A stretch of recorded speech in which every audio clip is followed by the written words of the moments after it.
Hello there, Mike the MC, bringing another self-care video. Just gonna go home now, but just got out of my internship, my work. It's been a good day. And for those of you who saw, I had an injury on my thumb here. Don't know if you could really see it on the camera, but it's kind of a little swollen, but hey, what can I say?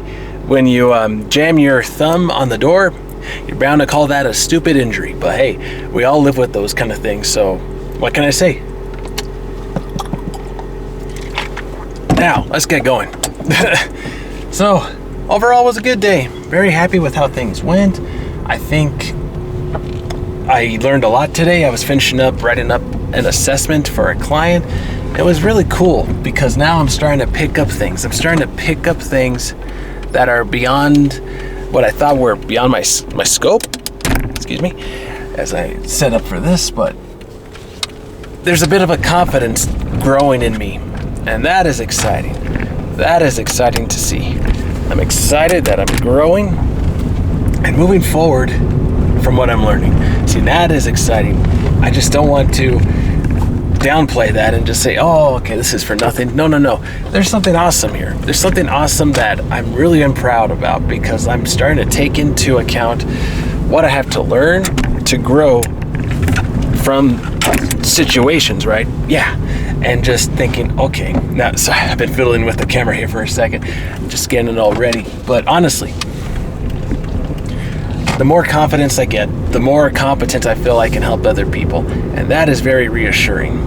And I just think if I'm not able to have that confidence, then what's the point of learning? What's the point of becoming a better counselor, therapist, etc., and really helping people when they need me to really step up and to really make a difference if I can. And the thing is, once you have a little patience involved with that growth, things will be okay. And perhaps you could even say, well then, Mike the MC, what else are you trying to do? Well, for me, it's just, I want to get things done, of course, but I also want to make sure that I'm learning the right way. Learning the right way so that way when I can learn it, I can teach it to somebody else who needs those kind of lessons. Who needs lessons that if I'm going to be the instructor, all right, I now have the guidance to at least show them and point them in the right direction. Man, there's so many cars today. But that's okay. We're going to make it home safe and sound. And so, must be the rush hour. But the thing is, with this idea of being a good role model for future students, being able to teach when I have to probably become a supervisor, right? The thing is, we don't have that in mind when we first learn, but that is the thing. Because if we're learning and we're going to teach people, we may become supervisors for people who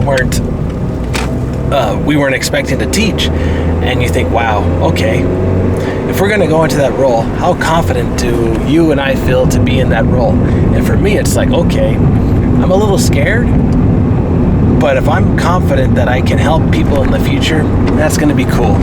Because I recognize that the lessons I've learned today are being passed on to the next generations, to the next people who want to help others in the community. And that's awesome. I'm thinking, okay, what more can I learn from my supervisor?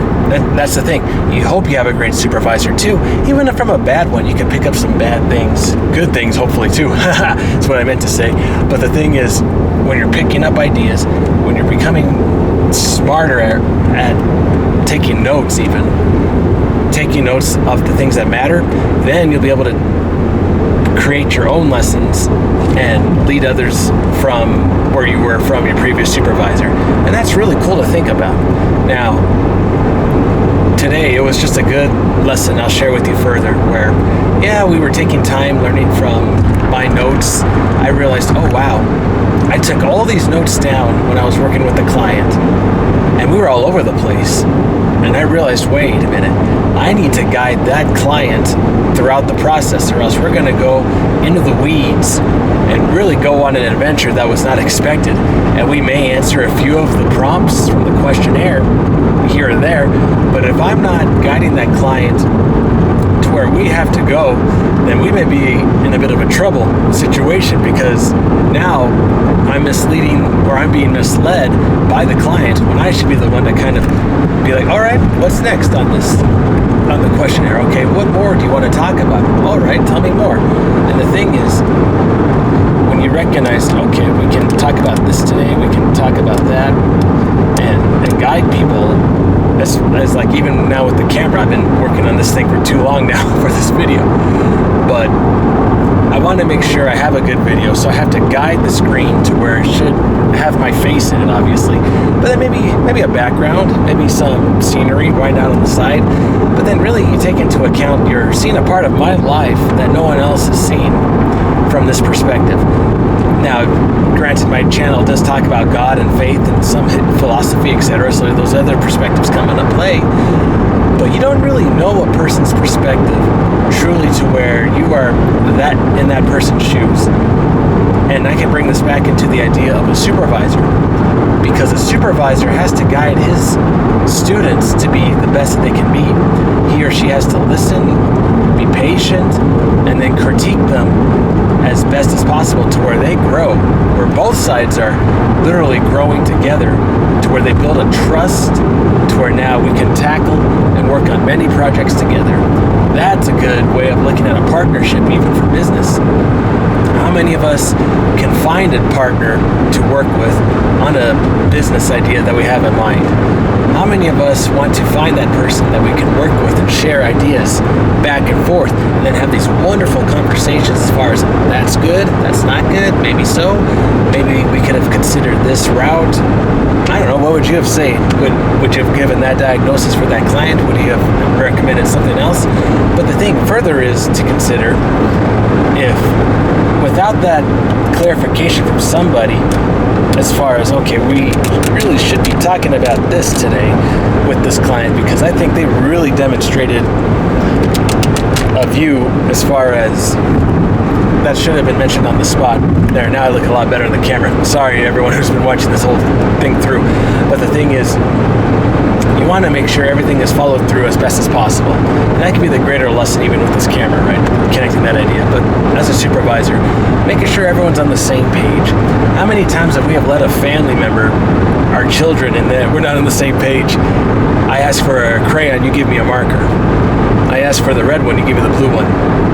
Now, there could be some teasing in that situation, of course, I'm not taking that away, but the thing is, when you're giving instructions, you're hoping that everyone can follow them well, and that way, if you were to pass away or to go away in some unfortunate situation, that the lessons are carried on through the people that we taught. They are carried on through the people that really felt a trust between you and them, a bond, and that bond was carrying you all the way through these good and bad situations in life together. And that's a wonderful thing to consider. Having that wonderful business partner that was able to guide you, work with you along the way through all that time. And you think, okay, we have traveled through all of these steps together. Maybe we can dive into another situation with our agency. Maybe we can tackle another clientele population to help in our community. Maybe we can sell a different product now. Maybe we've been able to grow enough to now branch into another community. And you think of all these ideas, and you ask on the team, all right, what do you think? Do we want to go this direction? Do we want to go this direction for our agency? Can this help us? Some people will say, yeah, maybe people no, but that's okay. That's all right. In fact, when working with my clients today in the group, that was awesome, because some clients, they kind of, some of them won't engage, but most of them do. And for those who I'm trying to help engage with, sometimes I try to use an example, then I bring it to that client who's not really talking in the moment, or I'm able to ask them a question and they're really engaged because I'm including them in the conversation. And so by doing that, everyone's now on the same page. And there were some funny comments today from the clients as far as the lesson, talking about identity and the idea of letting go. But as far as identity, someone brought up, okay, I've had a brother who told me, oh, my brother, he or she is this kind of knucklehead and they don't really tell the truth and yada yada. It's like, oh, what kind of a brother sister are you? I don't want you at the party to introduce me to other people. No way. You would give me a bad reputation, a repertoire. Everyone would come after me and say, oh, you're not a good brother to your sister or brother, okay, to your family. Why would you say things like that? What's wrong with you? And the thing is, but with identity, that clients were sharing with me, a very important thing. Be careful what you disclose to people so that way they don't misuse it against you or against everything you're building in the process. The idea here is to be careful on who you disclose your information with, because it can be misused for the bad reasons. And the thing is, you have to be careful on who you invite into your life. That's where the client was going. And I thought that was so profound. I was so happy to see that growth with my clients, to mention that. And to think of that from my perspective, even from a supervisor role. Yes, I want to teach and delegate, but how many times have you seen a student turn on a master, or the master turn on the student? People will say, okay, you want to find the right teacher, and yes, you want to grow, both of you are working together. But whatever happened to those situations where the student and the master did not see eye to eye, not on the same page, arguing with each other, and now all of a sudden we're jabbing ideas at each other, and we're not going anywhere forward. We're not getting anything done. We're not going anywhere. See, those situations are real. Those situations are real, and I can tell you from personal experience, it's not always fun. It's not always fun because everyone's having their own ideas and opinions, and you may mention something, but then they reply back to you, why would we do that? I don't agree with that idea at all. That's not a good one. Why would you say that? But then they don't give you an answer also. If you were asking them, well, why would you say that? Like, why did you agree with me? And then they would just be quiet and just stonewall you. Wow, what evil cooperation. See, what evil way of delegating tasks to other people. If you are just going to silence the people you're working with, have that silent communication, that cold shoulder, doesn't always work. I don't think it does.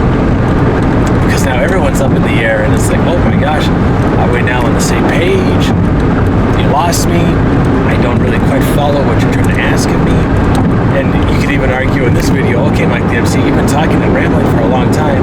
But what is the point of the video you're trying to share with me if I've stayed with you this whole way through? The point of the video is, if you're going to disclose and teach a student, be careful in what you share with them so that way they do grow, but don't give the false idea that they're going to just run away with it to be the awesome superstar one day, in the sense that, all right, I give you all the tools, now I want you to drive the Lamborghini right now today. It's like, wow, okay, you gave all that trust to a person. If they're an exceptional person, a prodigy, okay, that's like one story. But for the majority of people, you got to be careful about how much power you give to somebody when they start to grow and go on their journey. You want to lead them along and not have to hold their hand the whole way. That's true. But you have to remember that within the means, their means, the student's means, that they don't do things that will destroy the productivity of the agency. That they do not destroy the productivity of the agency. And I repeat that because when you give the keys to somebody, you want to make sure everything is safe, not only for your company, yourself, but for the clients who you're helping. Because you don't want to just sign off on a document that was not approved.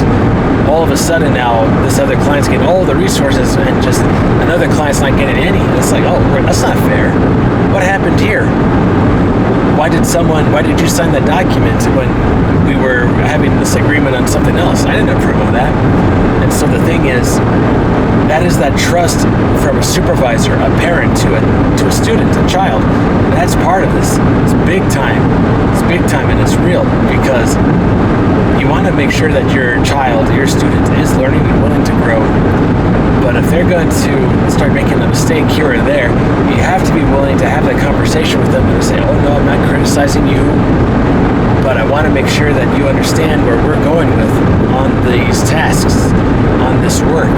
So that way, I'm not judging you, but you just understand that your work may want to go in this direction. So that way, I would like it like this, so that way we're on the same page. And it takes time for all that learning, that's true. But you yourself as a supervisor, be patient, but firm in what you believe. So that way, nothing is in trouble. And so when everyone is on the same page, it helps everybody grow. And as a student, right, how many of us want to listen to our teacher? Man, that's hard. It's hard not to go off on your own tangent to try to solve problems on your own, isn't it? You want to solve these different problems with the client, offer these resources. You want to throw your 2 cents in, okay, whatever, to help somebody. All right, but now keep this in mind. What happens if that client runs away with your ideas and not your supervisor's, and now everyone's going in different directions, and now everything is confused? See, the thing is, you want to share enough ideas with your supervisor to where, yes, you're sounding competent and you're learning, but at the same time, letting your supervisor take the lead in the situation. So that way, you're not making them look bad, and it keeps you safe. And it keeps you safe from not stepping past your bounds with other people. And that way you keep your job safe and every other parts of you within reason. And you're not overdoing anything. So keep that in mind. Now, will you have to step up and help your supervisor? Yeah, do so. But do it where you have earned that respect from the supervisor to share something with them. Now, that may take time. Maybe you have to accomplish a few tasks. Maybe you have to go out and work with a few clients in order to gain that trust. But when you gain that trust with the supervisor, and then you share that suggestion, you have a better shot then of having your voice heard. And that is what develops you to becoming a great leader in your own right, to where you can now talk with other people and really guide them on a way in a direction that's going to help everybody in the future. You're learning to be a good supervisor from your supervisor himself. And that's an awesome skill when you can pick that up from somebody. Now, as a leader, I'll share this also with you. If you're going to lead your students, okay, think of the system that you have them in. Are they able to adapt and think on the spot? So yes, I've mentioned this idea of monitoring what is being finalized for documents with clients, to monitor all the finalized product. But what about the freedom to allow your students to grow from the situation, from the environment? Do you have to hold their hand all the time, or can you let them go and allow them to be creative thinkers? That's the challenging part. And when you can allow your student, your child, to really think outside the box and solve solutions to problems that are within reason, wow, you got something good there. Now, can you duplicate that with other students? Maybe some students prefer you're talking with them in their face and like, hey, I want you to do that. Or some hands-off. Some prefer the hands-off approach, where you allow them to think and to really let them share their ideas with you, but you know you're watching them, of course, and then you can say, okay, I kind of like that, let's give that a shot. And so when you're able to have different teaching styles with different students, you are able to work and accommodate for much more students, I would argue, in this regard, and have a much better program, as I'm witnessing here at my internship, helping clients on the spot. You have to be able to adapt. You have to be able to have solutions and resources for people that need it, so that way everyone's on the same page. And like having water on the side, you have to have coffee, water. You have to have all the other resources for them to thrive. Office space, the ability for them to shadow you when you're working with a client, the ability to share their thoughts with you when you're in a meeting. These are all vital and important because you want your students to grow and to gain confidence. And it comes back to what I was saying earlier at the start of the video. Confidence will allow me and allow you to not only learn and to pick things up, but then to teach those skills with other people, to teach those skills in a way where, from a place of confidence, you know you're doing great. You know you're serving the client and upholding what is right, and giving them justice as far as what they need in the moment from you in order for both parties to grow and move forward in the working relationship. And that is so vital for everyone to succeed. And so that confidence coming back now, without it, it's hard to have that growth and progress. But with it, you'll be able to help other people, and you both and everyone in the party will be able to work with you together. And that is what's beautiful, having those group meetings to make sure everyone is knowing what's up, and then making sure that everyone knows what is asked of each of them, and then to have those conversations afterwards if you need to clarify something a little further. And you are now on your way to becoming a supervisor, and I know you got this. So if this video finds you well for Mike PMC, I'm going to go help other people. I'm going to go take care of work that has to be done. And always remember, be strong out there, be confident, and be willing to learn from somebody and have that ability to talk with someone on the same page. You got this. I know you do. You're going to be great. All right, everyone. Hope this video finds you well. Take care. Have a good one.